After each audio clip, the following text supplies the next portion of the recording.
Канчебек саламатсызбы, кандайсыз? Assalamu alaikum. Жакшы, өзүң кандай?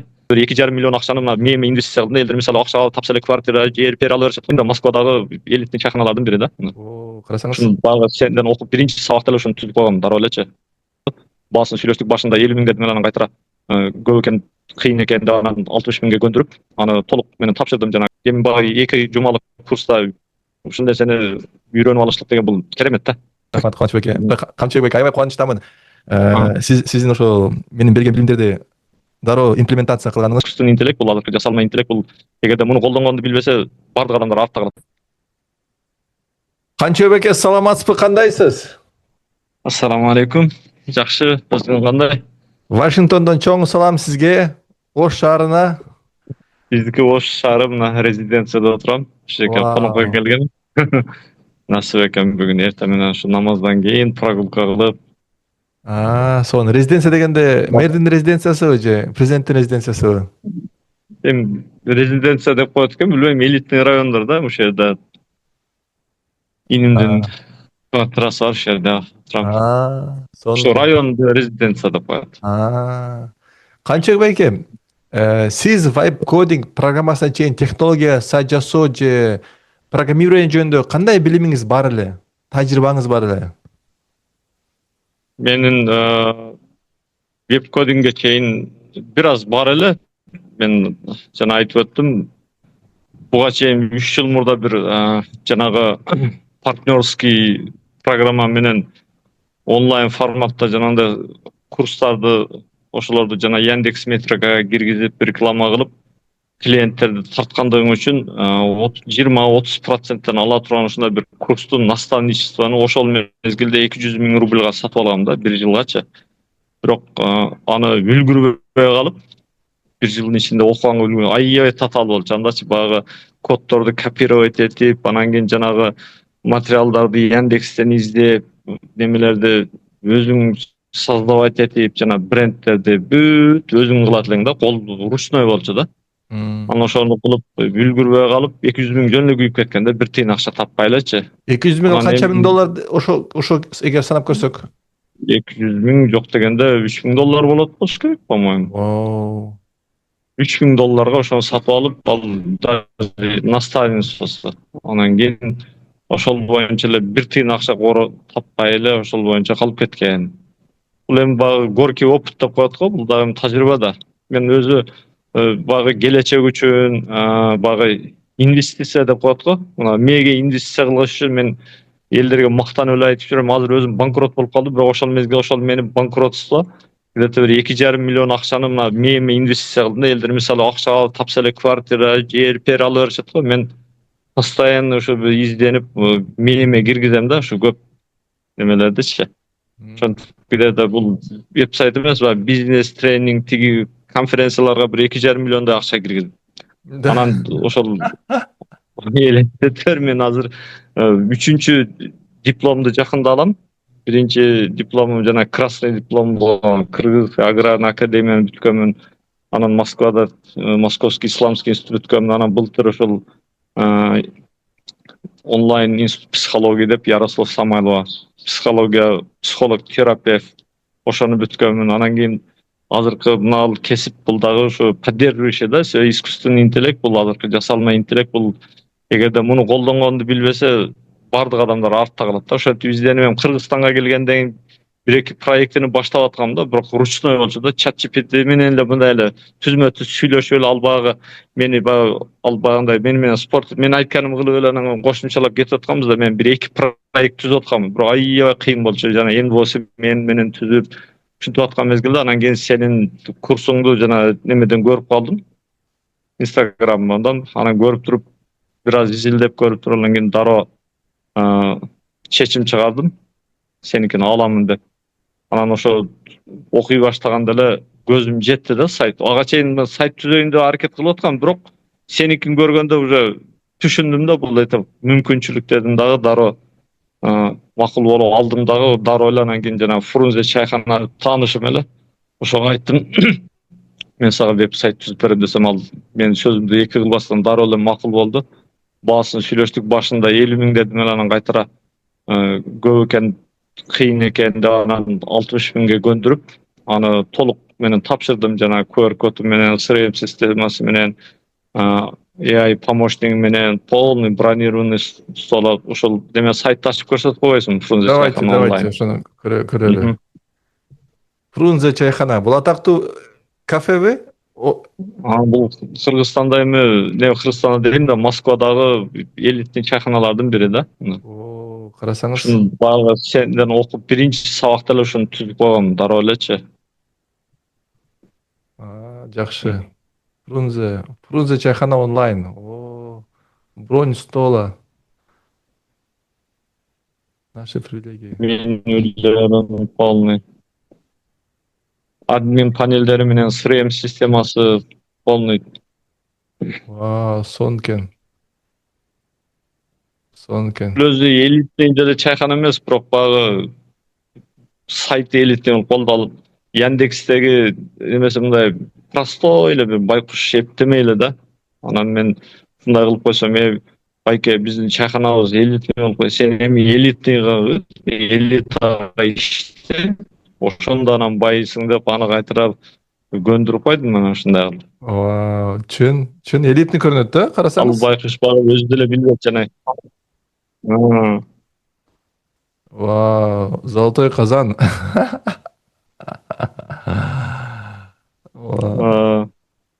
Отзывы.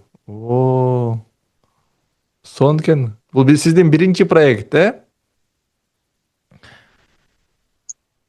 Бул биринчи проект. Ага чейин 2 проект менен иштеп аткам, ал проектлерди эми могабы?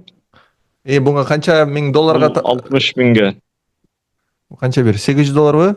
60 миң эми где-то $708 да. Сонун. Бул курс окуп атканда эле таптыңыз клиентти, Башталганда эле ошол биринчи клиент тароо эле ушуну түздүм да. Фантастика.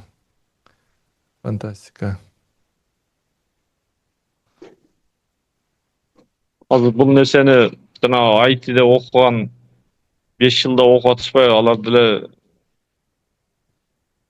жасайт болуш керек, бирок эми баягы 2 жумалык курста ушул нерсени үйрөнүп алышлык деген бул керемет да. Бул жомоктай да, сыйкырчылыктай да, Ушундай. Эми негизи буну үйрөнүп алгандан кийин баягы ойлонуп аткан адамдар акыйкатта бул ойлонбой эле кылыш керек. Просто кээ бир адамдар өздөрүнөн зависит этет да.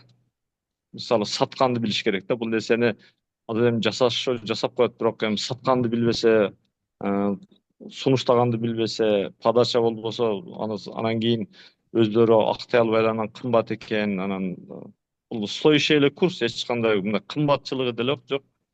Ойлонбой эле окуймун деген, просто өзүнө ишенип аны сатканды билиш керек. Ошо ким менен сүйлөшүштү билиш керек бизнестен.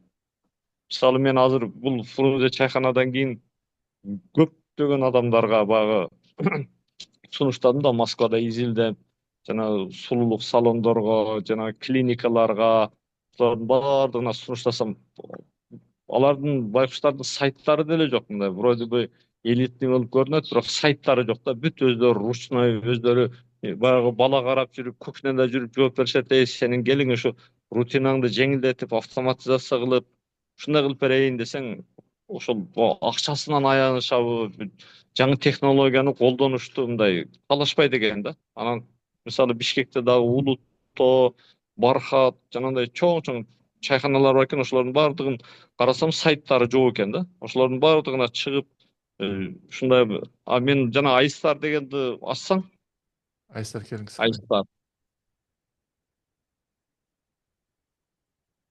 Мен ошо сенин курсуңда окуп атып эле уже Айстар деген азыр мына бул платформаны создавать этим.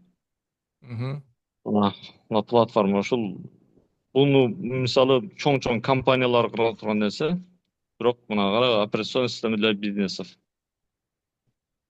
Ушул платформа менен полностью жанагындай официальный Яндекс Метрикага да кирет, Google'га поисковикте кирет, табылат, өзүм жанагы почталарды создавать эттим, телефондорун.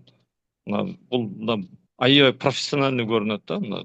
Өзү Айстар деген өзү Кореядабы бир башка жакта бир чоң компания бар экен, тоже IT компания экен да. А мен элестедим Каракулда отуруп алып ушундай IT компания муну көргөн адам мындай аябай богатый көрүнөт. Кандай Өтө дейсиң, туурабы? Мен өзүм өтө кыз. өзүм Ооба. таң калып атам да. Мына ушул жерде клиникаларды, жанагындай автосервистерди, бардык немелерди обслуживать эткен бул консалтинговый компания деп койсо болот да Бул муну. сиздин кейстер экен, Мына чайхана курууңуз, Вау. Бул Вау, сонун экен. Кейстер фантастика. Канча экен. ушуну азыр развивать этип атам. Кечээ бир Бишкектен партнер таап, ал айттым ушундай: сен мага клиент табасың, анан партнерский соглашение менен иштейбиз. Кайсы бизнесте эгерде сайты жок болсо, автоматизациясы жок болсо, ушул неме менен муну азыр мына дароо эгерде мына бесплатный аудит кылат. Бул аудиторский компаниялар кээ биркилер бесплатный кылбайт, а меники бесплатный аудиторский. Бизнестерди конкретный аудит кылып берет, бесплатный. Анан кийин ага предложение кылам. Эгерде ошол өзүнүн компаниянын өзүнүн персоналдарын жазып болсо, меники прямо келип туруп өзүмдүн почтама түшөт, Telegram ботко түшөт. Анан ошол жерден анан сүйлөшүп боло берет да. Супер. Ошол бул аябай Бул жакшы кесип болчу. бул сиздин компанияңыз, Заказдарды ушул компания Бул аркылуу ооба, бул ишке менин ашырасыз. жеке компаниям. Эми азыр ошол ИИ агенттерди создавать этип атам. Өткөндө ошол SEOну создавать эткенмин. Өзүмдүн личный SEOм бар да, ошол менен кеңешем. Ага баягы бүт промптторду жазып, мен айтканды эле кылбастан, баягындай опытный, мен айткан мага постоянный мени менен соглашаться этпей, эгерде мен туура эмес айтып аткан болсом, айтасың деп ушундай бүт немелерди создавать эткенмин. Ал жана ошол сен бесплатный вебинарларда, мисалы мен чат GPT'ни мындай эч кандай немеси жок эле кылып аткам да, сен мага ошол окутуп атып туруп вебинарды айтып аттың го, проекти деп. Азыр өзүмдүн жашоомо полный ошол 24 сааттык жашоомдогу проектини ар бир, мисалы жашоомдо өзүмдүн үй бүлөмдөгү, жана сен азыр качан кылып атасың, ден соолук тууралуу, английский, булардын баардыгын өзүмдүн жашоо тартибимде курамды, булардын баардыгын түзүп алгам да, проекти кылып, же өзүмдүн чат Вау. GPT'нин өзүнүн ошонун баардыгы ошол сени менен угуп атып эле ушундай болду да. Өтө чоң, баягындай менин жашоомдо чоң трансформация болду бул нерсечи. Вау, Ошон үчүн кубанычтамын. сага рахмат, Алла ыраазы болсун. Ушинтип Кыргызстанды өнүктүрүш үчүн салымыңды кошуп, адамдар ыраазы болсо, дуа кылса, сенин дагы жашооң өзгөрүп кете берет да, машалла. Рахмат, Кубанычбек эке. Камчыбек эке, аябай кубанычтамын. Сиздин ошол менин берген билимдерди дароо имплементация кылганыңызчы. Вот Ооба. сиз сразу түшүнүп атасыз да. Хотя сиз мен дайыма эле ойлогом, биз тең тушпуз депчи. 40 42 деп ойлоп аткам да. А сиз көрсө 50дөн ашык экенсиз, 54 54дөсүз, Вот аябай таң калып атам. Кантип сиз вот прям аябай тез кыймылдайсыз. Тынбай ошо окуй бересиз, окшойсуз, өнүгүп атасыз. Адамдар Ооба. тойлордо жүрсө, тиги билбейм, жөн эле жатып атса, сиз просто Адамдар постоянно өнүгөт окшойсуз. акчаларын тойлорго сарптап атат, мен илимге сарптап атам да, инвестиция кылып атам. Да, ошолуңуз үчүн дагы жаш көрүнөсүз, ошол үчүн да мээңиз тез иштейт окшойт. Аябай прокачан окшойт мээңизчи. Ошого энергия бар да, энергия. Энергия эгерде максатсыз болсо, адамда энергия болбойт экен да. Тойго деле адамдар баягындай боюнда байланган иттей болуп эле барат да, через не хочу барат. Убактыларын коротот, пайдасыз. Бир тойго азыр мисалы бир той кылыш үчүн 6 күн убактысы кетет кыргыздардынча. 6 күн убактысы кетет. Еще ар бир барганына 10 сааттан убакыт, өмүрлөрү ушунчалык коромжу, акча канчалаган ысырафчылык өтө бир коромжу болуп атат да, Кудай эле сактасын. Кыргыздар ушул акчаларды эгерде акыйкатта эгерде ушул миллиондогон акчаларды өздөрүнүн мээлерине, балдарын окутканга кылганда, биз Кыргызстан өтө өнүккөн мамлекет болот элек эми. Ушу Да, дагы эми илим менен техниканын шарапаты да. Ушу өнүгүп атканыбыз дагы. да. Ошол илимдүү жаштар көбөйсүн. Канче Анан жанагы а, Канча байке, сиз биздин курсту жакында эле бүттүңүз. Эм, ооба мен Жасалма. ошол өзү жети сабак бар беле, жети сабактын алты сабагын эле көрдүм. Жетинчи сабагын даже көрө элекмин менчи. Убактым жок да, убактым жетпей да. А, и вот Өтө м, сизге проектилер көп, да. проектилер аябай көп. Вот сиз Убакыт. жана Фрунзе чайхана проект калдыңыз. Да, кандай проекттериңиз бар? Айтып берсеңиз, канча киреше көрдүңүз жалпысынан? Мен азыр негизинен ошол веб-сайт сатып эки чайханага азыр айттым го жана Файза дегенди уже задатагын алдым 70 000ге, аны неме кылам. Анан эми өзүмдүн жеке бизнесим үчүн кылып аткайм бул нерселерди жана Айстар. Анан жана умра ние дегенди ачсаң, мен өзүм А, умра башчымын да. Азыр мисалы давайте ушуну кылайлы. эч бир умра башчыда мындай өзүнүн жекече сайты жок да. Эме Умрания, э? Бул дагы ошол өзүм быйыл ошол эки жолу умрага барып келип анан ниет кылып ушу Кыргызстанда жашайын деп аттым эле. Алла таала ушул мүмкүнчүлүк берип Кыргызстанда ушуну өзүм создавать эттим. Анан жакында Кудай кааласа күздөн баштап ушу умрага алып бара баштайм, ушуну реклама кылып. Мына мен өзүмдүн жекече О, сайтым да мына. мына баштан чыгайынчы. М, О, карасаңыз кандай м. кооз. Мына Уху. үстүндөгү жана немелерди карабайсыңбы? Бегущий строкаларды, Меккедеги сааттарды жана намаздын убактыларын көрсөтүп турат. О, фантастика. Фантастика. Карасаңыз Анан кандай бир аз чын. өтө калсаң, ал жерде обращение бар, видео обращение өзүмкүн жана руководителя деген.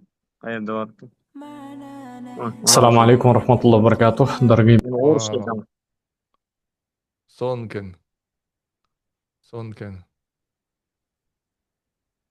Да. Аябай сонкен. Сиз 12 жылдан бери ушу умрага жөнөтөсүзбү адамдарды, э? Ушу өзүм 20 жыл болду өзү неме болгончу. Жок, жөнөтпөйм, өзүм алып барам да. Алып барасыз. А, сиз как гид катары барасыз. Гид катары ооба. 1420 адамды алып барыпсыз, э? М, Сиз чемпион окшойсуз, э? Алып барган боюнча. Ну, стараюсь да бардык тараптан. Вау. Сонун экен. Сизге ушул сайт көп заказ алып келсин буюрса. Оставить заявку десем кандай болот экен? Ооба. А, Оставить мына. лайк болсо дароо түшөт ошо. Сонун. Telegram ботко түшөт. Ал жерден жооп берип тура берем. О, почему мы?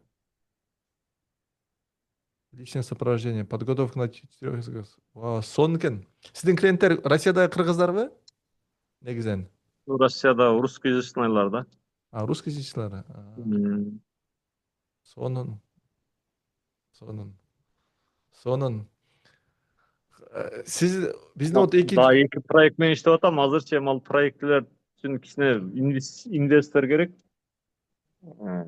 Алардын базасын түзүп койгом, эми аларды айткым келбей атат да, просто чем баягы бул элек нерсени айтпа дейт го.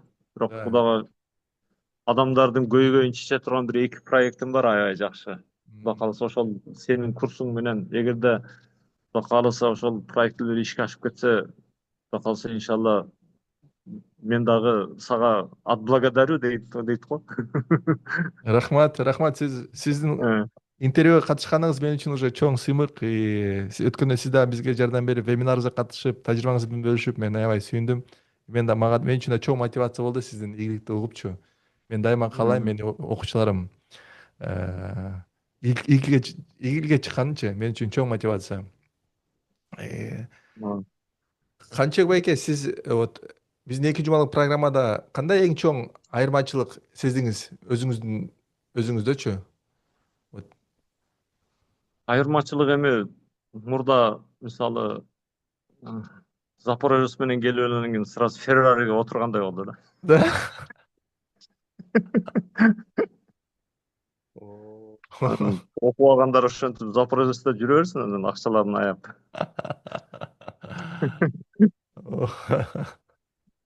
Сиз да аябай жакшы сүйлөйт экенсиз да, аябай жакшы оюңузду жеткизет экенсиз да. Вот ошонуңуз да жардам берет окшойт сизгечи, аябай жакшы клиенттерди тапканы. Чын аябай жакшы. Сиз кантип мынтип жакшы сүйлөйсүз? Сиз мурун продажа кылгансызбы же публикага чыгып журналист болуп иштегенсизби же тамада болгонсузбу? Мен тамада эмес, мен мечиттерде чыгып адамдарга вааз кылам. Өзүмдүн каналдарым бар, Инстаграмда сүйлөп, азыр ораторский искусствону үйрөнүп атам, английскийди үйрөнүп атам. А, Мен английский немеге аудиторияга чыгайын деген ниеттерим бар, Кудай кааласа. Азыр вау. орусча сүйлөйм ушундай. Адам Вау. өнүгүш керек экен да, эгерде жаңы максаттарды койбосо ошол карылык качан келет десе, сен айтып отурасың, жаш көрүнөсүң депчи. Эмне үчүн адам карылык келет десе, ал максат койбогондуктан болот экен да. Мээсинде мен эми карыдым дегенде адамдын өзү организми эле отказ берет экен. Эми карысаң болуптур деп биздин эмнеге бар деп клеткалар отказ берет экен дагы. Адамда энергия жок болот экен да. Туура. Андыктан ошон үчүн адам э, мисалы мен өзүмдүн жанагы баяндарымда айтам да, силер миграциядан коркпогула, бирок туура ниет кылгыла. Мисалы Илон Маск деле ал мигрант. Бирок ал Америкага акча табам деп барган эмес, ал Марска учам деп барган. Ошон үчүн Илон Маск болуп атат. Силер дагы Америкага барсаңар Марска учам же башка максат менен ушу чоң ниет менен баргыла деп ушинтип айтам. Ошон үчүн э, мен дагы ушу Маск мага деме кылып атат, жакында даярдап атат. Мен Марска учам деп коем да, кээ баягы бул жинди болуп калган деп түшүнүшпөйт деле. Бирок иншалла Маска неметип койсо уча беребиз да, эмнеси бар экен, туурабы? Ал ниет кылганга акча төлөбөйсүң. Чоң ниет кылганда ошол адамга дем бере берет экен да. Туптура Канчебек экен. Туптура. Көп кыргыздар Америкага келип мындай такси же трак Трак тең. болду ошол деңгээлде калып калат да. Бул только старт болуш керек да. Учуш керек да, ракетасычы, да, карьерасы учуш керек. Тынбай өнүгүш керек, үйрөнүш керек. Канча кыргыздар Америкага келип англисче үйрөнбөй жүрөт. Э, от, Керек эмес да. вот трак айдап жүрсө кыргызча эле сүйлөп жүрөсө болот да. Диспетчерлер Ошого менен. менин да туугандарым, тааныштарым көп Америкадачы. Анан мен дагы Америкага барам, бирок силерге даават кылганы барам, силерге ушул бизнес тренинг өткөргөнү барам деп коюп ниет кылып жүрөм. Ошого неме англисче үйрөнүп атам, Кудай кааласа. Өтө сонун. Өтө сонун. Аябай керексиз Америкага ушу трак айдаган башка кыргыздаргачы өнүгүш үчүн. А, Канчыбек эке, сиз биздин программаны өтүп атканда бир коркунучтар болгонбу? Мен бир аз Өзүңүзчү. мындан себеби мен аябай көп акчаны көп коротtum деп атпаймынбы? Көп курстарга окуп, мисалы мен реклама келсе эле акчаны аябай эле дароо эле сливать эте берем да. Бул информация что-то даст депчи. Анан бир аз ойлондум, стоит, не стоит деп. Анан баягы кейстерди көргөндөн эле ушулар кылып аткан болсо мен жөн эле кылам деп туруп дароо эле кылдым. Мына алхамдулилля өкүнбөйм да. Да. Бардыгына сунуштайт элем. Сиздин Ойлонбой эле кылыш керек. рахмат. Сиздин көп курстардан өтүпсүз. Вот ичинен кантип салыштырмаксыз? Сиз биздичи башка курстарга салыштырмалуу? Сапаты боюнча, результаты боюнча, мисалы, Эми бир мисалы салыштырганда акыйкатта мисалы орустар азыр башкалар деле кылып атат, мончу вейкватингде азыр ар жактан түрлүү курстарды рекламалар кетип атат, бирок мен салыштырып көрсөм аябай эле кымбат. Алар мынчалык деңгээлде, мисалы биздин кыргыздардын уровенде, кыргыздардын менталитети дагы башка. Мисалы алардан окуш үчүн биринчиден орусчаны билиш керек. Алар мисалы алар еще неме кылып коет да, алардын курстары мындай чектеп коет дагы, доступту мындай ограничивать этип коет, чектеп коет доступтучу. А сеники пожизненный доступ дегендин өзү эле бул сообщество, баягы чөйрө эффект, жанагы соленого огурца деп коет го, чөйрө болушулук өтө зарыл да. Ошон үчүн башкалардын ийгилигин көрүп, анан кийин мен ушул угуучуларга, көрүүчүлөргө бир нерсени айтмакчымын. Эч качан адам өзүн башка бирөөлөр менен салыштырбаш керек да. Адамда демотивация качан болот дегенде, өзүн башкаларга салыштырганда. Адам өзү менен гана салыштырыш керек да. Мен кечээ кандай элем, бүгүн кандаймын, эртең кандай болом. Өзүнө өзү бызып ташташ керек да. мен мындай болушум керек деп. Анан тиги мындай тигилер мен байкап атпаймынбы, чаттардан тигилер акча, мисалы азыр меникин көрүп, булар мындай турбайбы, мен деп өзүн салыштырбаш керек да. Ушул кылып атабы, мен да кыла алам деген адамда чоң ниет болсо, анан бир аз кыйынчылык келгенде эле таштай качып эле болбойт экен деп, биз эгерде туруктуулук болбосо, бул мисалы бул вейп кодинг болобу, кайсы бир илимди үйрөнүш үчүн бизде кыргызда илгертеден айтып койгон да, илим алуу ийне менен кудук казгандай депчи. Ийне менен кудук казыш кандай кыйын болсо, бул мисалы башка курстар менен салыштырганда мен үчүн өтө жеңил да. Себеби мен мурдагы курстардан өтүп келгенмин. Анан бирок башка айылда туруп эле баягы окуп аткандарды көрүп, акыйкатта муну үчүн биринчиден немени билиш керек, компьютерди. Эми өзүң ойлонуп көрсөң, бир немени алып, жанагы кетмен күрөктү алып, же балтаны менен алып туруп стройкада иштеген жеңилби, же үйдө жылуу жерде отуруп алып, кофени коюп алып, мындай компьютерди үйрөнгөн жакшыбы? Просто баягы умственный лень деген бар да бизде, туурабы? Акылдын жалкоолугу. Биз акылыбызды иштеткибиз келбейт да.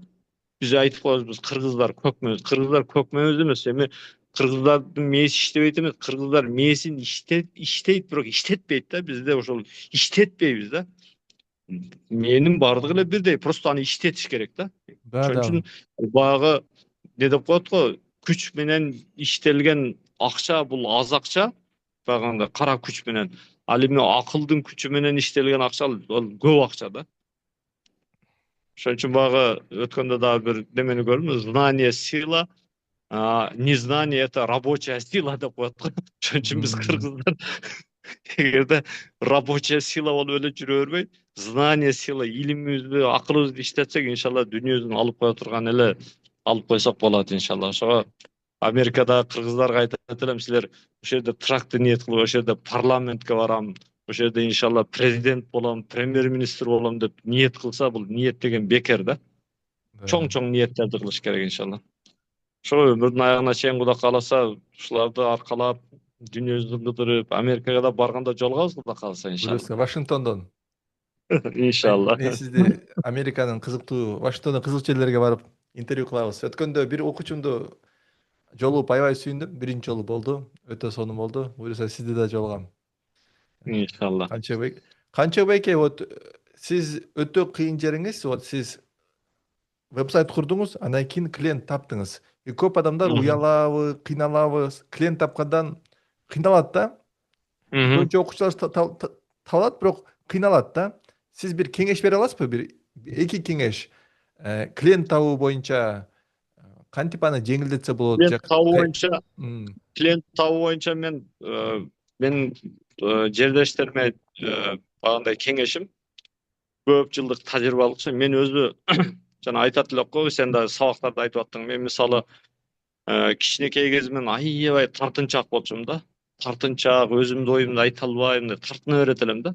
Айрыкча мына соодагерди биз жанагы сайыз мезгилинде жаштыгыбыз ошого туш келип, мисалы соодагер болушулук бул баягындай кызыл кулак деп ошондой парадигма болгондо, мен өзүм баягы студент болуп Кыргызстанда Бишкекте окуп жүргөн мезгилде эле ошо биздин студенттик баягы мезгилибиз аябай кыйынчылыкка туш келип, Ош базарга биринчи чыгышка туура келгенде, ошол жерден сооданы баштап, анан кийин өзүм ошол окуп жүрүп, иштеп жүрүп, студент болуп жүрүп эле ошондо сооданын баракатынан, сооданын берекетинен ошол жерден Бишкектен 2 үй, эч кимде үй жок мезгилде Оштон 2 үй алып, аябай студент кезде, элесиз студенттер кыйынчылыкта жашайт го, ошондой болуп кеткенмин да. Анан кийин мисалы ошол уялат элем да. Мен мисалы курсташтарым келе жатканда Ош базарда туруп, жана прилавканын түбүнө кирип кетет элем да. Мисалы демеге барган, институтка барганда галстукту тагынып студент, анан кийин студент немеден чыгып келип алып туруп, Ош базарда соода кылат элем да. Анан кийин баягы группалаштарым келатканда мен уялып прилавканын түбүнө кирип калдым. Азыр мисалы мен соода кылгандан тартынбайм да. Бизде эки нерсе бар да. Карап турла, биздин түшүнбөгөн нерсени мен аябай кеч түшүндүм бул нерсени. Бир болот уялчаак болот, бир болот тартынчаак болот да. Уят менен тартынчаактыктын айырмасын билбей, адамдар ойлой берет, мен уялып атам деп. Жок, уялбаш керек. Уялыш керек, уяң болуш керек. Себеби уят бул ыймандын бир шакчасы да. Ал эми тартынчаак болбош керек да. Тартынбай эле өзүңдүн оюңду тарс айтканды үйрөнүш керек. Ошон үчүн орустар айтып коет го, наглость второе счастье депчи. Эгерде сен баягы бул дүйнөдө азыркы учурда, тем более эгерде сен тартынчаак болсоң, эч нерсеге жетишпейсиң да. Ошон үчүн баягы мисалы 100 адамга сунуштасаң, ошонун бирөөсү сөзсүз макул болот да. Ошон үчүн Да. тартынбастан предлагать этип, мен ушундай веб-сайт жасап атам. Өзүңдүн жанагы авторитетиң бар го, мен мугалиммин, мен тегин дегенди, оны бүктөп туруп сандыкка салып коюш керек дагы. Анан кийин тартынбай өзүңдүн баягы өнөрүң болсо өргө чап деп кыргыз бекер айткан эмес, өнөрүңдү элдерге жарыялап, азыр тем более интернеттин заманында бул агып аткан суудан суу ичпей, анан кийин баягы чакасын көтөрүп алып, баягы сайдан суу көтөрүп чыккандай болбостон, ушул мына агып аткан суудан даяр кылып эле ичип, ушундай бир доордо, ушундай бир жеңилчиликте пайдаланыш керек да. Бул Алланын жеңилдиги. Анан ушудан пайдаланбаган адам ал өзүн өзү эле күнөөлөсүн. Мен окудум эле, анан Сейитбектикинен ич беле таппадым десе, ал жөн эле бир шылтоо, бир домат болуп калат да. Сизден мен эми сөздүн айырмасын түшүндүм. Уялчак менен тартынчактынчы экөө синоним деп жүргөм да менчи. Бирок айырмачылыгы бар да, чын эле. Кээде уят болуш керек да, чындап эле да. Анысы туура. Уят сөз, уялыш болуш керек, бирок Да, тартынчаак болбош тартынбаш керек. керек. Туптуура. Туптуура. Себеби мен эми туура колдонуп баштайм. Рахмат, Канчыбек байке. Менде көп инсайттар бар эле, убакыт тарда, болбосо иншалла дагы мүмкүнчүлүк болсо дагы баарлашабыз го. Да, жолукканда машинадан тартабыз бир дагы. Кудай кааласа. Канчыбек байке, вот сиз vibe coding үйрөндүңүз. Эми эмки кадамдарыңыз, пландарыңыз кандай? Келерки жарым жылга, бир жылга? Мен кийинки кадамдарым азыр мен мындай, буну көпчүлүк эле ушундай түшүнсө керек. Бизде мындай да, мисалы бирөөгө талант берди, Кудай таалачы, анан кийин баягы таланты бар экен. Мен ушул нерсени түшүндүм. Талант ар бир адамга берилет экен да. Анан кийин ошол адам эмнеге аракет басым жасаш керек десе, эрктүү болуш керек экен да. Мисалы таланты бар адамдар эрки боштугунан ошол талантын баягындай элдерге чыгып, бир мындай жарыялай албай калат экен. Же ошол мисалы көп таланттууларды байкасаң, азыр стройкада туруп алып ырдап аткандарды көрөсүң, башкаларды көрөсүң, туурабы?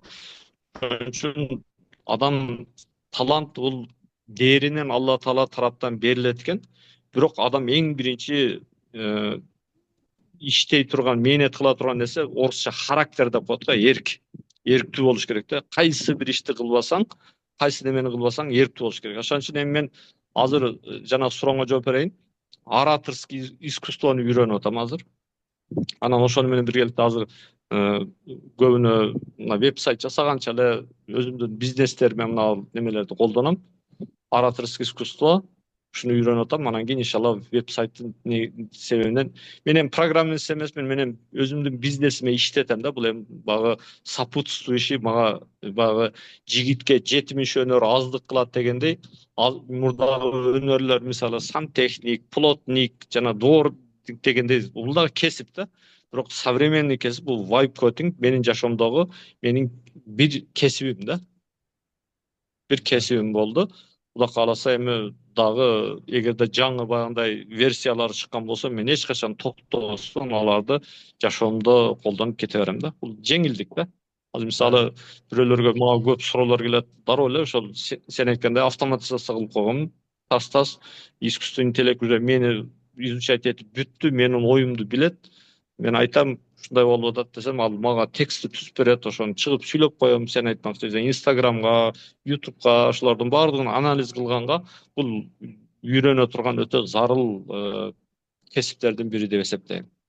Ошон үчүн эч качан токтобош керек. Өзүң айтмакчы, алга кыргыз. Ай кыргыз дегендей. Да. Мен ушу Москвада дагы ушу калпагымды жерге түшүрбөй, баягы башымдан албай жүрөм да. Анан кээ биркилер баягы калпак күнүндө эле калпак кийип алышат, мен болсо кыргыз деген кай жерде болсо ушу мына калпагымды кийип, ак калпакты бийик кылып, мен дагы сен да ушу калпагыңды жерге түшүрбөй, ошол жерден эгер кааласаң бир кымбат калпак жөнөтөйүн, эми ушу неме үчүн башыңдан түшүрбөй жүрсөң, мына Америкада Бул психологияда ушундай да, мисалы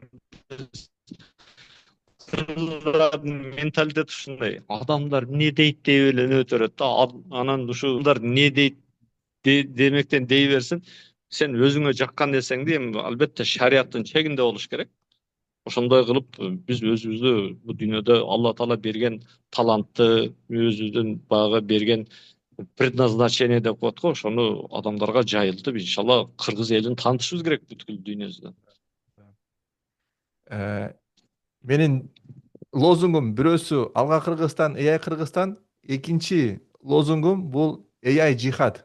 Да ар бир кыргыз өзүнө жакшырыш керек да өнүгүш керек. Тынбай эң маанилүү жихад бул өзүндү өнүктүрүү да тынбай өзүбүздү Ооба, өнүктүрүү. бул терминди эми айтпай эле койгонуң жакшы, себеби ушул нерсени өзүңө каршы кылып баягындай провоцировать этип коюшу мүмкүн да. Себеби мен Да? Россияда көпчүлүк ал жихад деген сөздү айтпай эле кой, немесең дагы баягы неме хейтерлер дагы бир нерсе деп жатат. Ошон үчүн Да. кыргыздын немеси баягы терминден AI кыргыз, AI алга деп эле ушинтип эле айтып бер. Анан жихад десең араб кул деп дагы бизде ушундай бир түркөй адамдар бар, кээ биркилерчи. Өзүңө эле баягы өзүңө каршы иштетип коюшу мүмкүн да. Жихад деп Да. айтпай эле кой. Менин кеңешим, анан өзүң билесиң го эми. Макул. Aa, Рахмат. Бирок мен сөздү карагам да маанисичи. Мааниси aa, жөн эле өзүң бул жакшыртыш керек ооба, да. жихад деген ошо өнүгүү деген сөз да. Мисалы Өнүгүү. астагфирулла валлазина жахаду фина ланахдияннахум субулана деп Алла Таала Куранда айткан да. Бул жихад десе сразу эле автоматтуу көтөрүп жана атайын муну диндин душмандарга, теракттарга иштеметип койгон да. Ал жихад деген ошол адам өзүн өзү өнүктүрүп, өзүнүн алсыз жактарын жеңип, Да. алдыга умтулууну жихад деп ошондой котулат. Жахада деген сөзчү. Да. Кандай сонун Жаңы. эң чоң победа жеңиш бул өзүңдү жакшыртуу, күн сайын жакшыртуу. Мына жихад Япон деген ошол да. японецтер Ошол муну кайзен дейт да. Да? кайден ооба туура. Ошол эле да.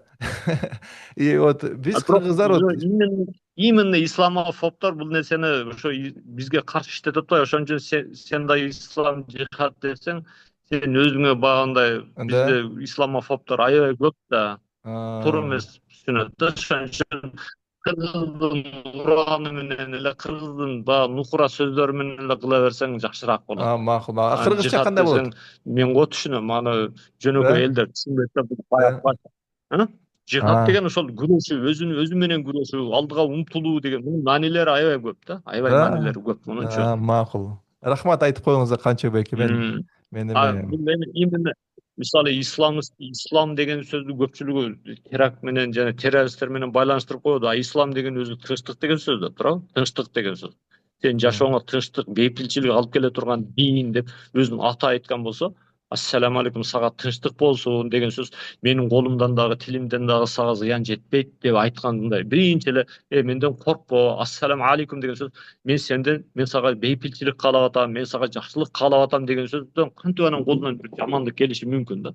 туптура. Ушул нерсенин акыйкатта түпкү нукура ар бир адам биз окушубуз керек дагы, багындай не деп коет, слепо следовать деп коет го орусча.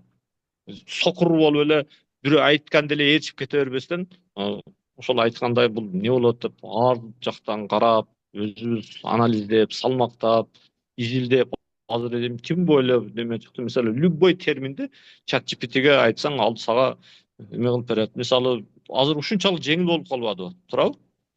Азыр Курандын аяттарын деле айтсаң, кайсыл аят? Мен мисалы азыр Куранды баягы жаттаганда ошол чат GPT менен экөөбүз баягы голосовой ойногой алып, экөөбүз сүйлөшүп, мен кайталап берем, анан ал туура деп ушинтип тастыктайт. Ошол азыр английскийди деле ошентем, өзүм мисалы мен айтып берем, бүгүн эмне кылдым десем, о деп ал мактап сактап ушинтип, мына азыр мен бүгүн мындай кылып атам.